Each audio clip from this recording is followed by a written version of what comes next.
الشوق طال. درباره روزه کودکان پرسیده ایستادند که آیا کودک ها رو به روزه‌گیری امر کنیم یا نکنیم.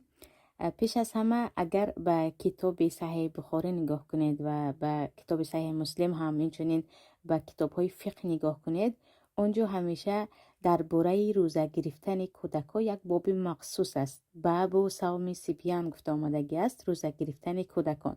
و در اینجا حدیث صحابی زنی جلیل ربیع بنت معوذ را می آورند که می گویند ما در زمان پیامبر صلی الله علیه و سلم کودکانمان را روزه می دارانیدیم، یعنی به کودکان می گفتیم که روزه دارند و برای آنها بازیچه می ساختیم از مویهای رنگ کرده یا گفتیم از پشمهای حیوان رنگ کرده بازیچه می ساختیم و وقتی آنها گریه می کردن که ما گرسنه هستیم طعام می خواهیم و آنها بازیچه را می دادیم حتی یکون عند الافطار، تا اینکه تا وقتی افطار با بازیچه بازی کنند.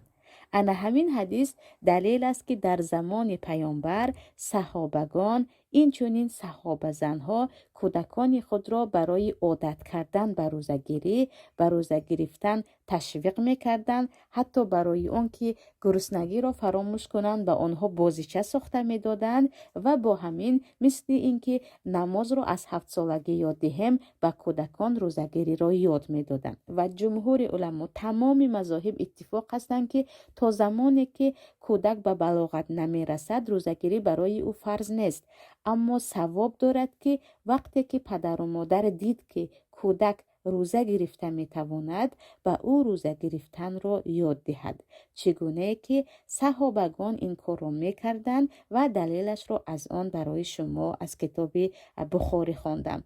ولیکن از چند سالگی کودک را ما به روزه‌گیری امر کنیم؟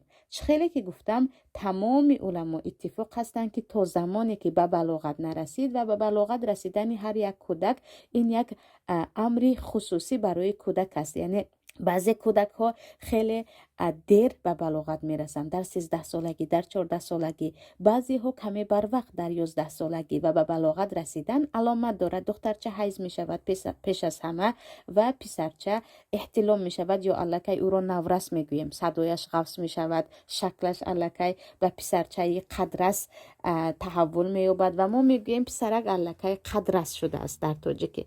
پس کودکان را به سلامتیشان نگاه کرده، به برداشتشان نگاه کرده پدر و مادر می توانند به روزه عادت کنانند. بعضی از علما مثلا امام افزایی می گویند وقتی 3 روز را روزه گرفته توانست پس او دوامش را هم گرفته می تواند. شما کم کم شروع کنید، یعنی یک روز بینید که روزه گرفته می تواند یا نه، اگر خیلی خوب هم گرفت پگاهش هم روزه گیرد. ندیدید که او روزه گیری نمی تواند، سلامتیش برداشت نمی کند یا اینکه روزها خیلی طولانی هستند، در اینجا مجبور کردن برعکس گناه است، برای اون که پدر و مادر فقط به خاطر اون که کودک چگونه که پیامبر نماز رو از 7 سالگی یاد دهید گفتن تا اینکه برای او این کار عادتی شده رود کاملا تا به بلاغت رسیدن یاد گیرد. روزه هم همین طور است. اما اینکه نه کودک ها عموما روزه گیریشان گناه است، پدر و مادر گناهگار می شوند، همچون چیزی نیست. یا برعکس،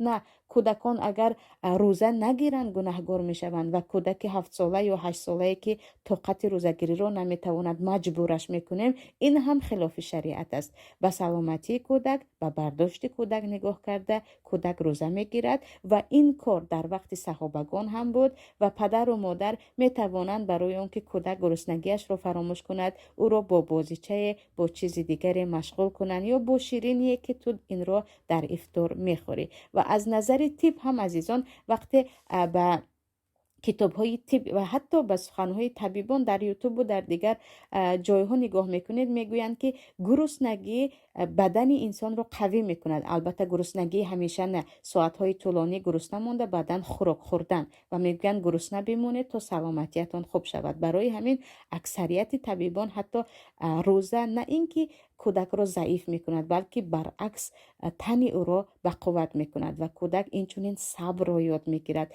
گرسنه ماندن بعد از این қадри неъматро ёд мегирад. Яъне рӯза на танҳо барои бузургон, барои кӯдакон ҳам як дарс аст.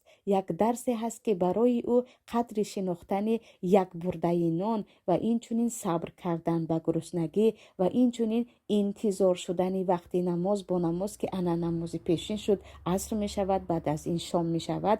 Дигар кӯдак бо ин интизориҳо комилан ҳам моддӣ ҳам маънавӣ дигар омода мешавад ва рӯза як неъмате ҳаст ки аз тарбияи моҳи рамазон бояд кӯдакҳо ҳам баҳраманд шаванд.